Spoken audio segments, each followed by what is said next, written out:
Ayun o, what's up sa inyo mga kawasak. At ito, nandito tayo ngayon sa site. At sumama tayo ngayon dito sa binubuhusan nila. Dalawang mixer sa isang pump, concrete pump. At experience naman natin yung trabaho sa field. Kung ano yung kanilang ginagawa. So nagbubuhos sila ngayon dito sa lugar na to. Yan ang trabaho nila dito sa field. So para ma-experience natin. At aalis na itong isang mixer. Mag-boost ng isa isang mixer. So napakaganda experience na makapunta tayo dito. By the way, nandito pala tayo ngayon sa Tabuk. Wala na tayo ngayon sa Albada at Neom. Dito na tayo sa Tabuk, Tabuk City. Welcome. Isa sa mga pinakamahirap na trabaho, yung tipong ikay nagtatrabaho sa field. Yung init, pawis, pagod. Sila ang bumubuhay ng kumpanya. Kung wala sila, walang kikitain yung kumpanya. At sila rin nagbibigay ng service para sa mga customer ng kumpanya. At kung wala sila, walang ki-income ng kumpanya. Kaya saludo ako sa inyo, sa lahat ng mga kasamahan kong nagtatrabaho sa field. Kung wala kayo, walang kikitain ng kumpanya. Walang sasahurin yung mga kasama natin dito sa kumpanya na to. Especially mga nagtatrabaho sa opisina sa loob lang ng planta. Kayo ang nagpo-provide ng kita ng kumpanya.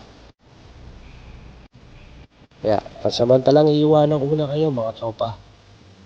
At salamat. I salute you guys.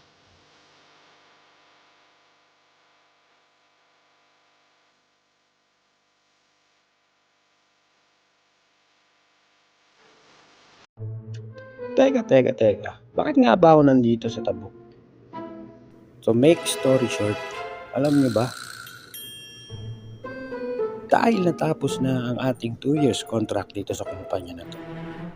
At naka-stop port na tayo, kailangan nating mag-report para maayos yung ating mga papel.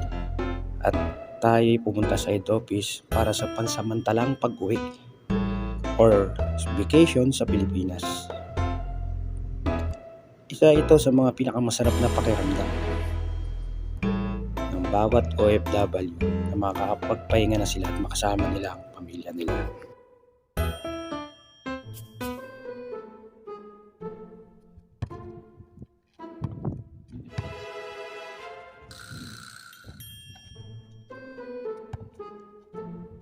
At dahil stop work na ako, wala akong magawa.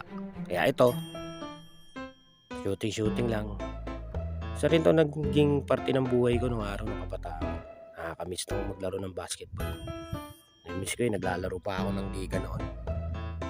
Sarap pakinggan, sarap sa pakiramdam, yung mga hiyawan, yung mga sigawan, yung mga nanonood, o yung mga fans.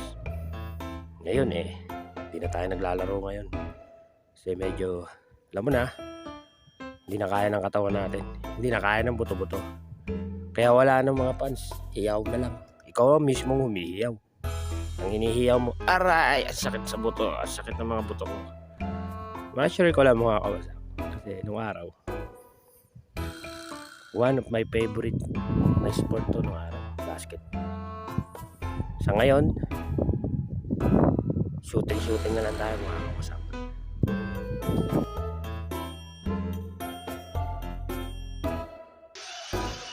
Ito dapat kunin ng mga player ng Gilas. Nanawagan pala ako kay Team Con.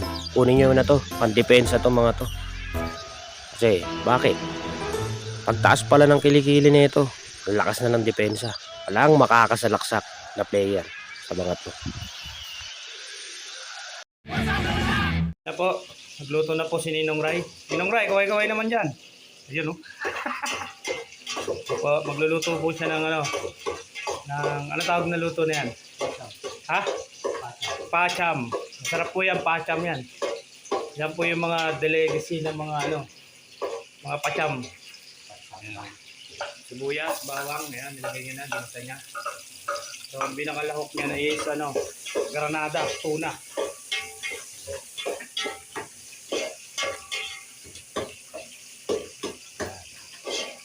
ng pritong isda, saka pasta. Mga ilang taon mo na niluluto yan, Ninong Ray?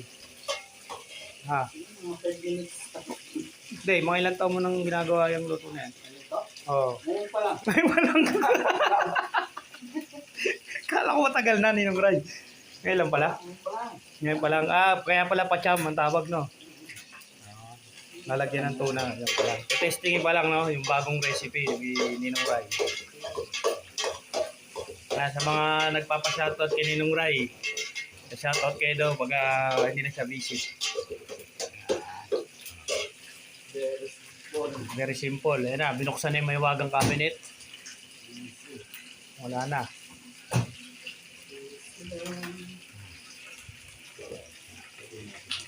Lagyan ng asin. Saka ng paminta.